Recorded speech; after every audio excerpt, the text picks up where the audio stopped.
Sarah Bennet stood in front of the old Victorian house, her grandmother's house. No, her house now. The morning sun painted the white wooden walls with a golden glow, making the peeling paint and weathered shutters look almost magical. She held the brass key in her hand, feeling its weight and the responsibility that came with it.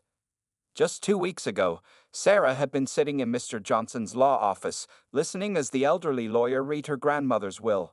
The news had shocked everyone in the family, especially her mother Barbara, who had been certain the house would be split between both sisters. But Grandma Rose had been very clear in her will. To my beloved granddaughter Sarah Bennet, I leave my house at 342 Maple Street, Mr. Johnson had read, adjusting his glasses. The house must be used to provide stability for future generations of our family. Sarah remembered how her mother's face had turned red, then pale, then red again. Emma, her younger sister, had simply squeezed her hand and whispered, "Congratulations." That was Emma, always supportive, always kind.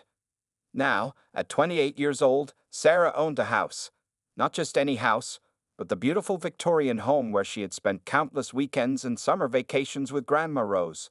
The place where she had learned to bake cookies, where she had hidden during hide and seek, where she had cried after her first breakup, and where her grandmother had always been ready with a warm hug and wise words.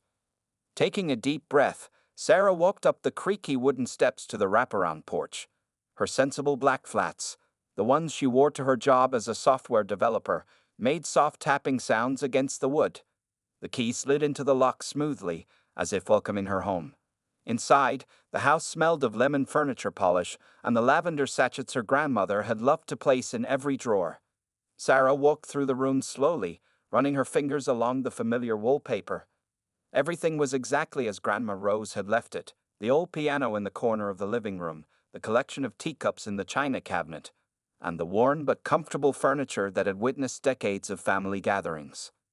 In the kitchen, Sarah found a letter propped against the cookie jar, the same ceramic jar that had always been full of snickerdoodles when she visited. With trembling hands, she opened the envelope and recognized her grandmother's elegant handwriting. "My dearest Sarah, if you're reading this, you just inherited the house. I know some people might not understand my decision, but I've always seen something special in you. You've got the same love for this old house that I do, and the same understanding that a home is more than just walls and a roof. It's a keeper of memories and a shelter for dreams. I'm leaving you this house because I know you'll take care of it, just like I did. But more importantly, I know you'll make it your own while respecting its history. The house needs some work. The bathroom upstairs leaks, and the kitchen could use updating. But I'm leaving you enough money in a separate account to help with the repairs. Take care of our home, my darling girl. Make new memories here. And remember, I'm always with you. All my love, Grandma Rose." Sarah wiped tears from her eyes and carefully folded the letter. Looking around the kitchen, she could already see what needed to be done. The wallpaper was fading, the cabinets needed new handles, and the old linoleum floor had seen better days. But underneath all that, the bones of the house were strong and beautiful. Over the next few weeks, Sarah threw herself into fixing up the house. She hired contractors to fix the leaky bathroom and replace the kitchen floor. She spent her weekends stripping old wallpaper and painting walls in warm, cheerful colors. Emma came over sometimes to help, and together they sorted through their grandmother's belongings, keeping the precious family items and donating the rest. The house slowly began to transform. New appliances brightened the kitchen, fresh paint gave the rooms new life, and Sarah's own furniture mixed perfectly with the antique pieces she had kept. Her grandmother's piano still sat in the corner, now restored and tuned, and the cookie jar stayed in its place of honor on the kitchen counter, but now it held Sarah's attempts at recreating Grandma Rose's famous snickerdoodles. 3 months after inheriting the house, Sarah had made it her home. She didn't know then that her peaceful new life was about to be disrupted, or that her mother had plans that would throw their entire family into chaos. The Bennet family had always gathered for Sunday dinner. It was a tradition that even Sarah's inheritance of the house hadn't changed. This particular Sunday evening in October, Sarah had spent hours preparing her grandmother's old recipes, determined to make the meal special. The aroma of roast chicken, garlic mashed potatoes, and fresh bread filled the newly renovated kitchen.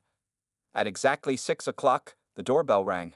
Sarah smoothed down her blue dress and opened the door to find Emma and her husband Tyler standing there, both looking nervous but excited. Emma was practically glowing, wearing a loose-fitting sweater that Sarah hadn't seen before.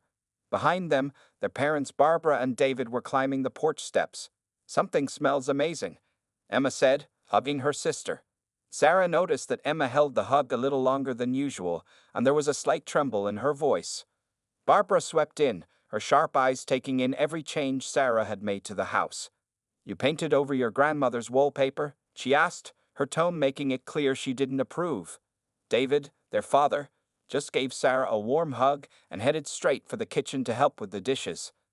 They settled around the dining room table, the same oak table where they'd shared countless meals with Grandma Rose. Sarah had polished it until it gleamed and set it with her grandmother's best china. She noticed Emma barely touching her wineglass, which was unusual for her sister who loved a good Chardonnay. Halfway through dinner, Emma cleared her throat. "Everyone," she said, reaching for Tyler's hand under the table, "we have some news." She looked at her husband, who nodded encouragingly. "We're having a baby." The dining room erupted in excitement. David jumped up to hug his youngest daughter, his eyes misty. Barbara clapped her hands together, exclaiming, "I'm going to be a grandmother." Sarah rushed around the table to embrace her sister, genuinely thrilled about becoming an aunt. But as the initial excitement settled, Sarah noticed something change in her mother's demeanor. Barbara's eyes began darting around the room, taking in the spacious dining room, the large living room visible through the doorway, and the sturdy staircase leading to 4 bedrooms upstairs. Her expression shifted from joy to calculation. "Emma, honey," Barbara said, her voice honey-sweet, "have you and Tyler thought about where you'll raise the baby?" Emma nodded, still beaming. "We're looking at some apartments with 2 bedrooms. Our lease is up in 3 months, so the timing is perfect." "An apartment?" Barbara's voice rose slightly. "But babies need space to grow, and a yard to play in." She turned to look meaningfully at Sarah. "You know, this house would be perfect for a growing family." The temperature in the room seemed to drop 10 degrees. Sarah focused on cutting her chicken into perfectly small pieces, while Emma shifted uncomfortably in her chair. Tyler, who had been smiling proudly moments before, suddenly became very interested in his mashed potatoes. "Mom," Emma started, "we couldn't afford." "Oh, I wasn't thinking about buying," Barbara interrupted, her eyes still fixed on Sarah.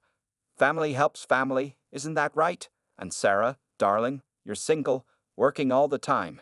Do you really need all this space?" David coughed loudly. "Barbara, this isn't the time.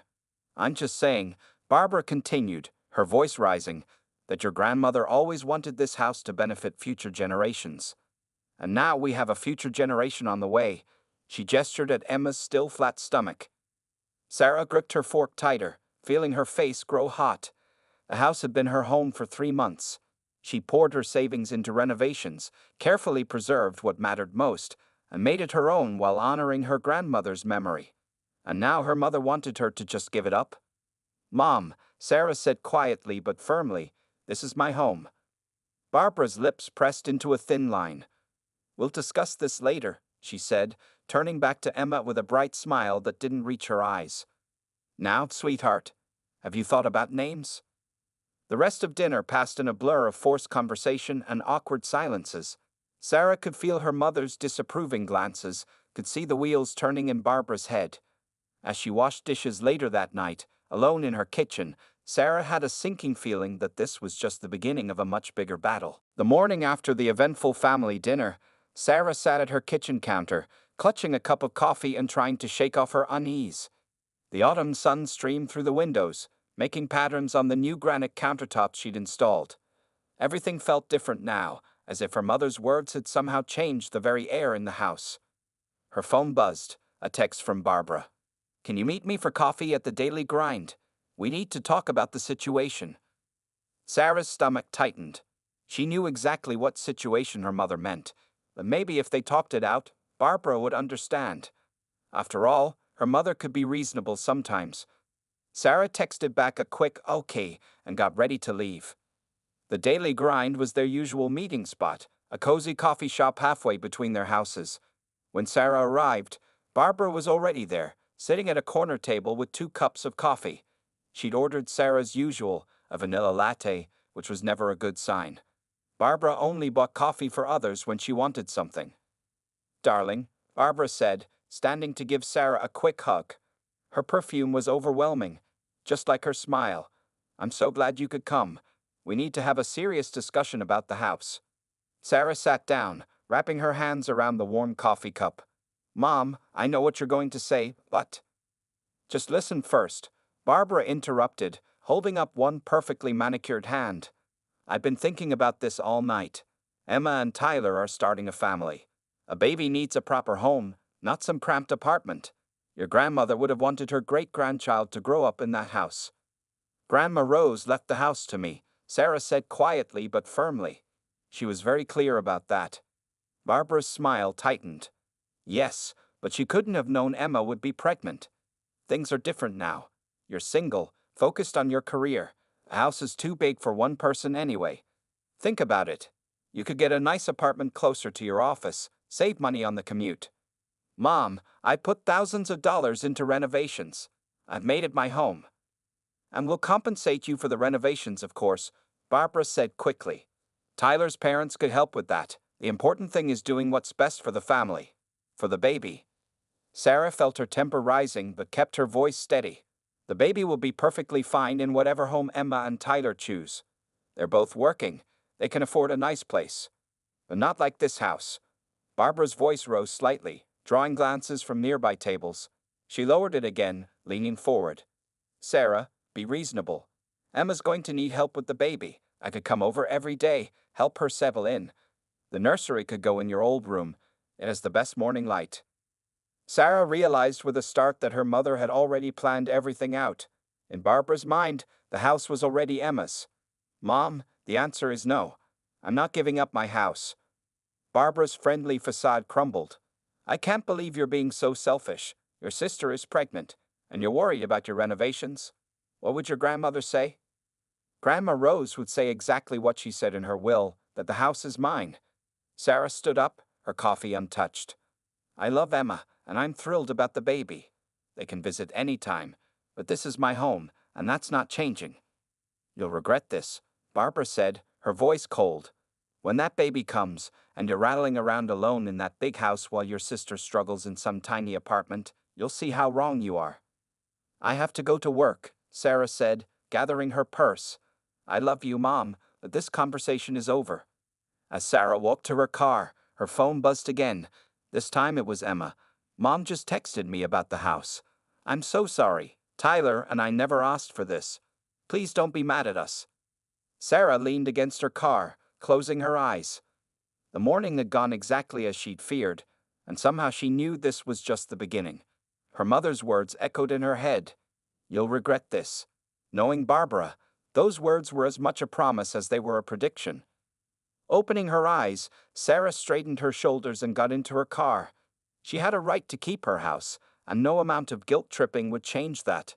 But as she drove to work, she couldn't shake the feeling that her mother was already planning her next move. Over the next 2 weeks, Barbara launched what Sarah privately called her guilt campaign. It started with daily text messages, each one carefully crafted to make Sarah feel like a terrible sister and daughter. Emma's morning sickness is so bad today, one message read. If only she had a nice, big bathroom like the ones in your house instead of that tiny apartment bathroom. Another day, just saw the most adorable nursery set up at Pottery Barn. That big spare room upstairs at your house would be perfect for it. Such a shame it's just storing your old boxes. Sarah tried to ignore the messages, but they kept coming. Links to articles about the importance of family support during pregnancy.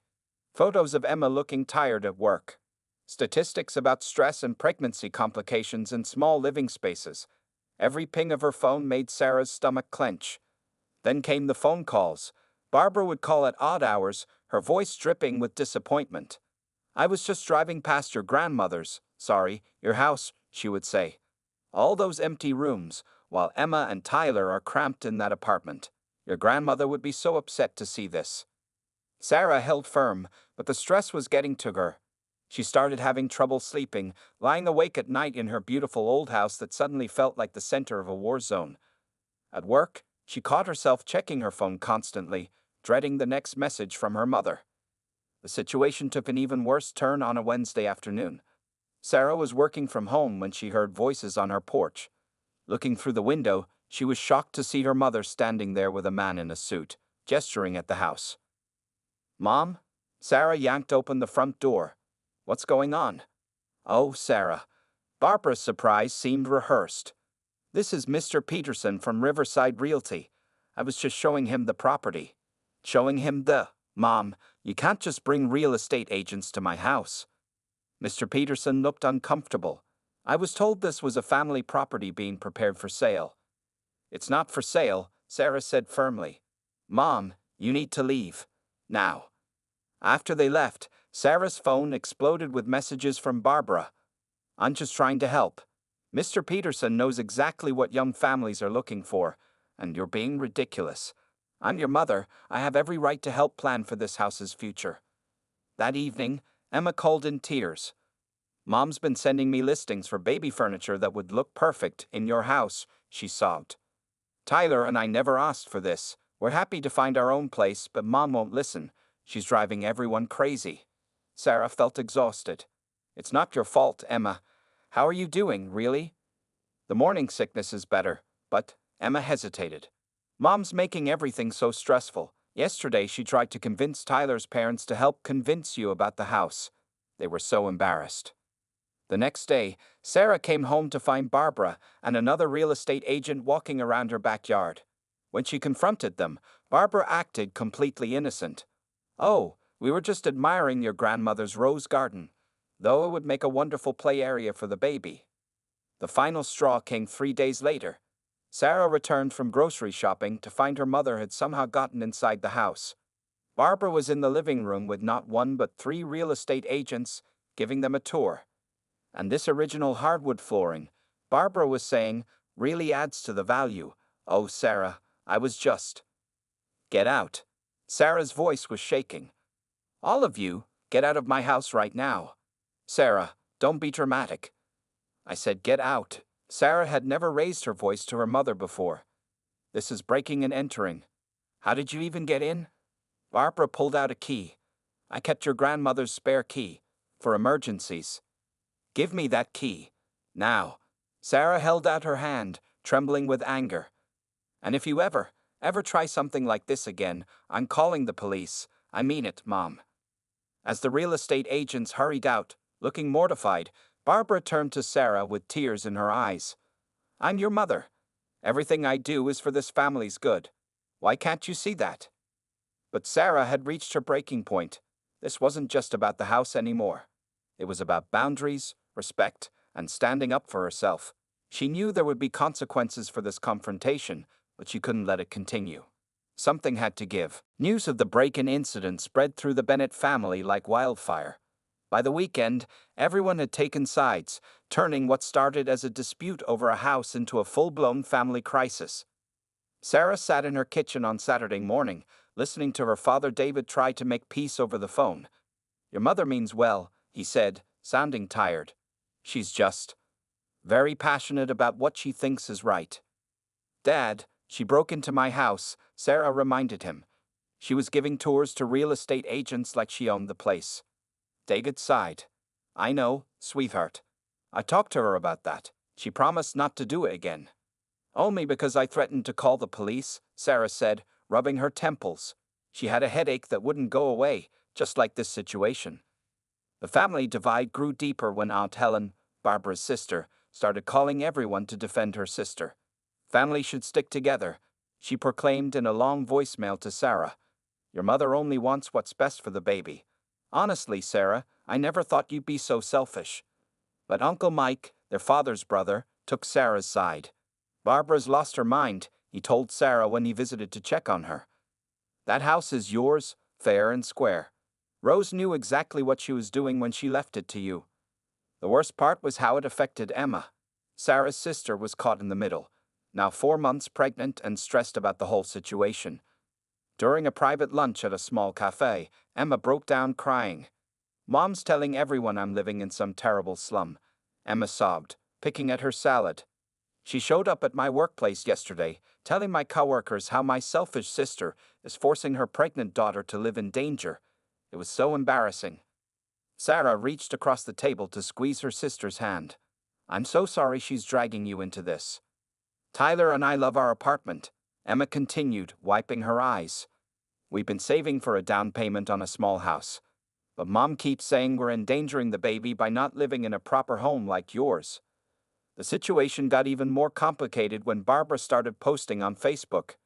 She wrote long posts about ungrateful children and the importance of providing for family, never mentioning Sarah by name but making it clear who she was talking about.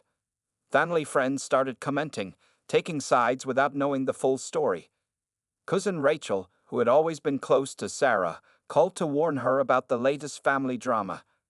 Aunt Barbara's telling everyone at church that you're trying to force Emma to raise her baby in an unsafe neighborhood, Rachel reported. She's got half the congregation praying for you to see the light and give up the house. Even their grandmother's old friends were getting involved. Mrs. Peterson, who had lived next door to Grandma Rose for 30 years, stopped by to see Sarah. The elderly woman sat in the living room, looking around with tears in her eyes. Rose and I talked about everything, Mrs. Peterson said softly.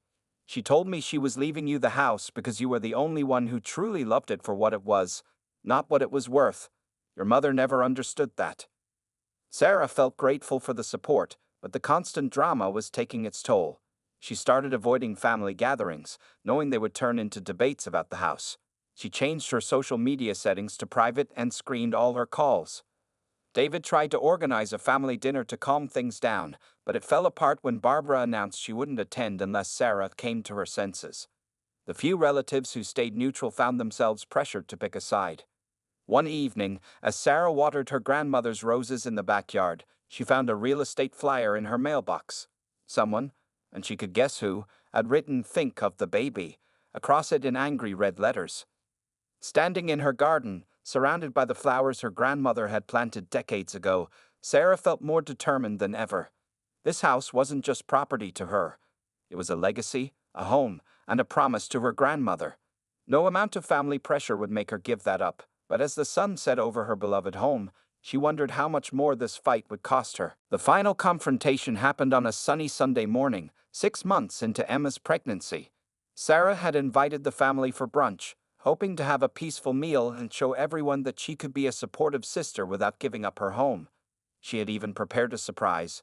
She turned one of the spare bedrooms into a beautiful guest room for when Emma and the baby would visit. Sarah spent the morning cooking her grandmother's special recipes: blueberry pancakes, egg casserole, and fresh-baked cinnamon rolls. The house smelled like happy memories, exactly as it had when Grandma Rose was alive. Everything was perfect until Barbara arrived early, before anyone else.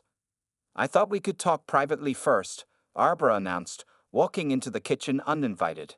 She was carrying a large folder stuffed with papers. I have some documents I need you to look at. Sarah's heart sank. Mom, this is supposed to be a nice family brunch. Please don't start. These are transfer papers for the house, Barbara interrupted, spreading documents across the kitchen counter where Sarah had been setting up the food. I had our lawyer draw them up. All you have to do is sign. Sarah stared at her mother in disbelief. You went to a lawyer? It's all very simple, Barbara continued as if Sarah hadn't spoken. You sign the house over to Emma, and we'll pay you back for the renovations.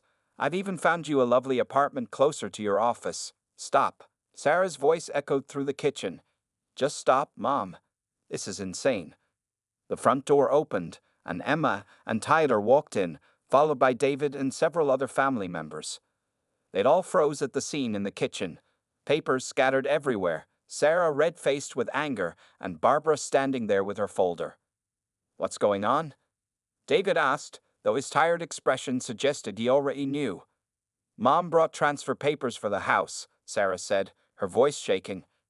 She wants me to sign it over to Emma right now. Mom, Emma exclaimed, her hand moving protectively to her growing belly. You promised you'd stop this. I'm doing this for you, for my grandchild. Barbara's voice rose. Sarah doesn't need this house. She's being selfish, just like she's always been, always taking the best of everything. Grandma's attention, Grandma's house. That's enough. Emma's shout surprised everyone. In all the fighting, no one had ever heard gentle Emma raise her voice. Mom, I need to show you something. Emma pulled out her phone and started playing a video. It was Grandma Rose, sitting in her favorite chair in this very living room. Sarah recognized it as being from about a year before she passed away.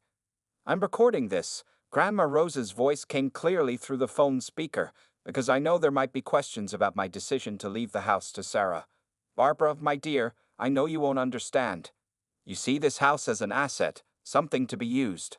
But Sarah sees it the way I do, as a home, a place for family memories, not a piece of property to be passed around. The room was completely silent as the video continued. Sarah loves this house for what it is, Grandma Rose continued. She spent more time here with me than anyone else. When everyone was busy with their own lives, Sarah was here, learning the stories of every room, helping me tend the roses, listening to the old house's creaks and groans. This is her home as much as it ever was mine. Barbara's face had gone pale. Where did you get this? Grandma gave it to me for safekeeping, Emma said quietly. She knew this might happen. Mom, Tyler and I are closing on a small house next week. We're fine. We don't need Sarah's house. What we need is for you to stop tearing our family apart. Barbara sank into a kitchen chair, the transfer papers forgotten on the counter. For the first time since this all began, she looked defeated. Sarah saw tears in her mother's eyes and realized that maybe, finally, the message had gotten through. The room remained quiet, the smell of cinnamon rolls and coffee hanging in the air, as everyone waited to see what would happen next. The moment felt like a turning point, but whether it would lead to healing or more hurt remained to be seen. The kitchen remained silent for what felt like hours after Emma's revelation, though it was probably only minutes. The video of Grandma Rose had changed something in the room, as if their grandmother's spirit had finally been heard. Barbara sat at the kitchen counter, staring at her hands, while everyone else waited nervously. Finally, David stepped forward and began quietly gathering the transfer papers scattered across the counter. He folded them carefully and put them back in Barbara's folder. I think, he said gently, we should all sit down and have some of this wonderful brunch Sarah has prepared. Then we can talk, really talk, like a family. Sarah started setting out plates, grateful for something to do with her shaking hands. Emma moved to help her, their teamwork as natural as it had always been before this mess began. Tyler and Uncle Mike brought extra chairs from the dining room, and soon everyone was settled around the large kitchen table. As Sarah served the egg casserole, Barbara finally spoke. Her voice was different, smaller, somehow. I never saw the roses, she said. Everyone looked confused until she continued. When I would visit Mom, Grandma Rose, I always talked about how we could update the house, make it more valuable. But Sarah would spend hours in the garden with her, learning about each type of rose, helping to prune them. I never even knew their names. She looked up at Sarah, her eyes wet. I saw this house as an investment, a piece of property. But you saw it the way Mom did, as something alive, something with a heart. Emma reached over and squeezed her mother's hand. That's what we've been trying to tell you, Mom. Tyler and I don't want this house. We want our own home, one we can make memories in, just like Sarah is doing here. We're closing on a small house next week, Tyler added. It's perfect for us, 3 bedrooms, a nice yard, close to both our jobs. We wanted to tell everyone today, but then, he gestured at the folder of transfer papers. Barbara wiped her eyes. I've been horrible, haven't I? I convinced myself I was fighting for Emma and the baby, but really? I think I was angry that Mom saw something in Sarah that she never saw in me. Mom, Sarah said softly, Grandma Rose loved you too. She just knew we were different. You're amazing at business, at seeing opportunities. That's why you're such a successful real estate agent. But this house isn't an opportunity, it's a home. I'm so sorry, Barbara whispered. To both of you. Emma, I've added so much stress to your pregnancy. And Sarah. She looked around the kitchen, seeing it properly for the first time in months. You've taken such beautiful care of this place. Better than I ever would have. David put his arm around his wife. Maybe it's time we all got some help dealing with this. As a family. There's a lot of hurt that needs healing. I found a family therapist, Emma offered. I've been seeing her myself, dealing with all this stress. She's really good, and she does family sessions. Sarah felt something tight in her chest begin to loosen. I'd be willing to try that, she said. And Mom, would you like to see what I've done with the garden? The roses are blooming. Barbara nodded, tears falling freely now. I'd like that very much. The rest of brunch passed with quiet conversation, punctuated by moments of awkward silence, but also by small laughs and tentative smiles. It wasn't perfect. There were still hurt feelings and trust to rebuild. But it was a start. Later, as Sarah showed her mother around the garden, explaining each rose bush just as Grandma Rose had taught her, Barbara stopped by a particularly beautiful pink bloom. This one was her favorite, Barbara said suddenly. She used to cut them for the kitchen table every Sunday. Sarah smiled, surprised and touched that her mother remembered this detail. Would you like to help me prune them sometime? I could teach you what Grandma Rose taught me. Barbara's answering smile was wobbly but real. I'd like that, she said. I'd like that very much. 3 months later, the Bennett family gathered again at the old Victorian house, but this time the atmosphere was completely different. The occasion was Emma's baby shower, and Sarah had transformed the living room into a celebration space filled with soft yellow and green decorations. Emma and Tyler had decided to keep the baby's gender a surprise. The past 3 months had brought many changes. Weekly family therapy sessions had helped them understand each other better. Barbara had learned to respect boundaries, though sometimes she still needed gentle reminders. Most importantly, she'd started seeing the house not as something to possess, but as a place that brought their family together. The nursery is already at our new house, Emma told Sarah as they arranged gift bags on a table. Emma was now 8 months pregnant, her belly round and prominent, though Mom only tried to redecorate it twice. They both laughed, something they couldn't have done a few months ago when Barbara's interference was a source of pain rather than gentle humor. Hey, I just suggested some curtains, Barbara called from across the room, where she was helping Tyler set up the food table. And admit it, the ones you chose were prettier than your original pick. See? Progress, Emma whispered to Sarah. She suggested instead of just buying them and hanging them herself. The therapy sessions had revealed a lot about their family dynamics. Barbara had finally talked about her own complicated relationship with Grandma Rose, about feeling like she'd never quite lived up to her mother's expectations. It helped explain, though not excuse, her behavior over the house. Sarah had turned the largest spare bedroom into a proper guest room, decorated in soft colors with a crib in the corner. For when you and the baby visit, she told Emma when she showed it to her. Every other weekend, if you want. This will always be your home too. The room had made Emma cry, hormone-induced happy tears, she'd insisted. But it was more than that. It was proof that they could be close, could share the house's legacy, without anyone having to give up their own space. As guests arrived for the baby shower, they admired how Sarah had maintained the house's historic charm while adding modern touches. Even Aunt Helen, who had been one of Barbara's strongest supporters during the conflict, commented on how right the house felt with Sarah as its owner. Your grandmother would be proud, she told Sarah. Not just of how you've kept up the house, but of how you stood your ground with grace. The afternoon was filled with games, gifts, and laughter. Barbara behaved perfectly, focusing on her role as grandmother to be rather than house critic. She'd even helped Sarah plant new roses in the garden last weekend, a peace offering that meant more than any words could have. During a quiet moment, David found Sarah in the kitchen getting more snacks. You know what I love most about today? He asked, helping her arrange cookies on a plate. Looking around this room, no one would guess that 3 months ago we were all at each other's throats.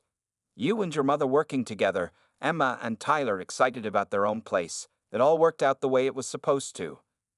Sarah smiled, remembering the tense family brunches and angry confrontations that had taken place in this same kitchen. We still have our moments, she admitted. But they're better. More honest. The party continued into the evening, and as the golden sunset light filtered through the windows, Sarah caught her mother standing in the doorway to the living room, watching the family with tears in her eyes. You okay, Mom? Sarah asked softly. Barbara nodded. I was just thinking. Your grandmother knew exactly what she was doing. This house needed someone who would love it, keep it as a place for family to gather. You've done that beautifully, Sarah. Sarah hugged her mother, remembering all the pain they'd gone through to reach this moment. Thank you, Mom. That means everything. As the evening wound down, with Emma and Tyler the last to leave, Sarah stood on her porch waving goodbye. The house behind her was quiet but full of the day's happy memories. On the hall table, Next to a vase of roses from the garden sat a framed photo of Grandma Rose, her smile seeming to say that everything had turned out exactly as it should. Sarah looked around her home, her rightful home, and felt at peace. The house had weathered this storm just as it had weathered 100 years of storms before. In the end, it had brought her family closer together, just as her grandmother had probably known it would all along.